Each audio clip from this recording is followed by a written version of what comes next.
class. So, you know, lower income people, they just produce more lower income people. Middle class, they try to like stay in their class or move higher. And they have more opportunity for that. Same with the higher classes. So it's like, it's a lot harder for them and it makes no sense, but. I think that's right. It makes it more difficult to have any kind of real economic mobility, any economic or social mobility. I mean, like I was saying, it reproduces the inequalities that already exist. You know, people are told, you know, you go to college, you get a degree, that's how you get like to a middle class life, or something like that. But the reality is that comes with really serious costs, and those costs aren't borne equally by everyone. It's, you know, a continuation of broader trends in society. I mean, college should be a way that people can better themselves and move up in the world. Yeah. But when the cost of doing that is, you know, a predatory kind of lending situation, how can people ever get there? I don't know. It's also just to keep students in the system where I was watching an interview with Curtis Muhammad, who's one of the founders of SNCC, and he was talking about, you know, students used to be very mobile in social movements, and there was always the students that stood up and fought back. And he said a large part of that was because we didn't necessarily buy into the systems, have a 9-to-5, have a family.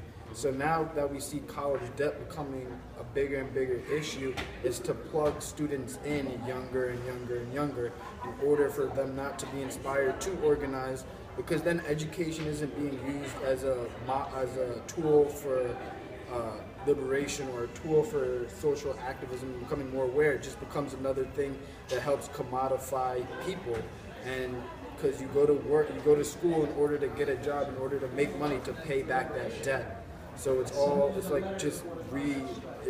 plugging us in earlier. And then also when we just talk about the content and, you know, always respect your professor, always, it's all like, gets you used to being used to a 9-to-5 model where you don't speak organize. out, you don't Obedience. talk against, yeah, exactly. Because like students are just too busy worrying about debt, and you know, no one really wants to speak out because they have more to lose. You know, the higher up you go, the more you have to lose. So it's like, what can you do? That's absolutely right. Yeah.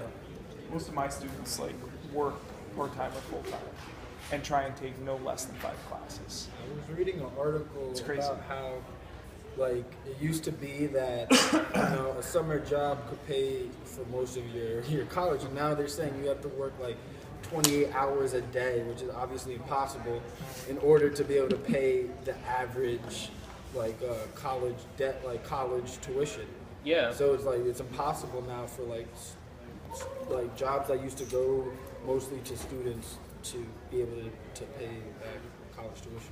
Yeah, and it's not even structured in such a way that there's an expectation that you would be able to pay it while you're taking it on. The assumption is that you're going to graduate with debt and that you're going to be paying it for years afterward. But where are the jobs for young people? You know, there's almost a 20% an underemployment rate. Now, official government statistics will say the unemployment rate is like 7.7% for graduating seniors. But the reality is that it's really about 20% of people who either can't find a job, can't get enough hours to work, are underemployed in other words, or have given up looking because they've looked and just can't find anything. So people are taking on debt in the midst of one of the worst labor markets in history and in the aftermath of one of the worst economic recessions in American history. So what are young people supposed to do? Taking on debt doesn't hurt you now, it doesn't hurt now, but when the time comes to pay it, it's not so much that it hurts, it's just keeps you down, makes you, you know, much less able to ever get up anywhere, to ever, I don't know, start saving money, for instance, start paying into a pension fund or something like that, or becoming a homeowner even. I mean, that's just not a possibility for a lot of young people, and it's in part because of the way the system is set up right now. That's the 7.7 is the 4 weeks or less. Uh-huh. Yeah, for the national, the last quarter it was 6.7. The quarter before it had been 7.9. But all that could mean is 0.3% move from 4 weeks or less to 4 weeks or more, but less than a year in terms of looking for a job and unable to find one. Exactly. So that number, which never gets reported, is the U6, Yeah. which is which when the number was 7%, that for the 4 week or less. When the U3 was 7%, the U6 was 13.6%, which puts you at 20.6%. Some people have calculated the longer term unemployment is 3%. That's not even underemployment. Yeah. People who have more than who are looking for more work. Yeah. And of course, this disproportionately affects people of color, but it's hitting everybody. It's like when you're talking, because it sounded like what you were talking about was just a bait and switch, right? Come here, this is going to improve your life. And then for middle class people, come here, it's going to at least keep you where you are, but improve your life. You'll be able to repeat your existence, right? Or repeat it for your kids. And increasingly, it's doing the opposite for everybody. It's everybody sort of taking steps backward. It's a giant bait and switch. And this is one of the things that's really wrong with the way things are right now in a broad sense, right? Like, people say like, oh, inequality on, the basis of race, like, oh, that's a thing of the past, that, we live in a post-racial society, or we live in a colorblind society or something like that. And maybe in some really, really superficial sense, that might be true. I don't think it is. But this exactly, this is what we're talking about right now. This is how these things become perpetuated. It's not through overt acts and speech. It's not through laws that explicitly discriminate. It's through a structure that disadvantages people in a permanent way on the basis of race. In perpetuity, exactly, on the basis of race. Without anybody ever having, I'm sorry, Jeff. Without anybody ever having said, like, we are going to do this to, students of color, to Latino students, to black students. That's what ends up happening. And, I'm not saying it's a conspiracy or anything like that. I'm just saying this is how inequality gets reproduced.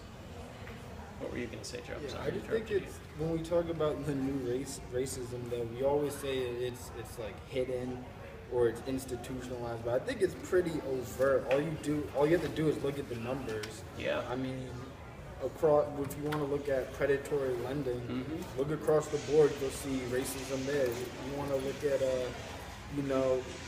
just the whole. As for instance, on college campuses, you got Africana studies and Latina studies, like blacks, Caribbean studies being considered the ball player sport or ball player major, or it's just the stigma against all of these, like, of trying to even adapt like an African mindset is shunned by our entire society. So I just don't believe that it's necessarily as overt. I mean, as like overt. I said, overt as people make it out to be. It's just, explore a little bit, everyone, Yeah. I mean, anybody who did have an agenda of disadvantaging people who are already marginalized, I mean, there are people doing that too, though. We can see in, a lot of states in the U.S. South, there are a lot of voter laws that are being, that have been passed. Thankfully, some of them are being overturned right now, but there's still a lot that are in effect that, again, oh, surprise, these disproportionately affect the enfranchisement of black people, marginalized people. And it goes on like that.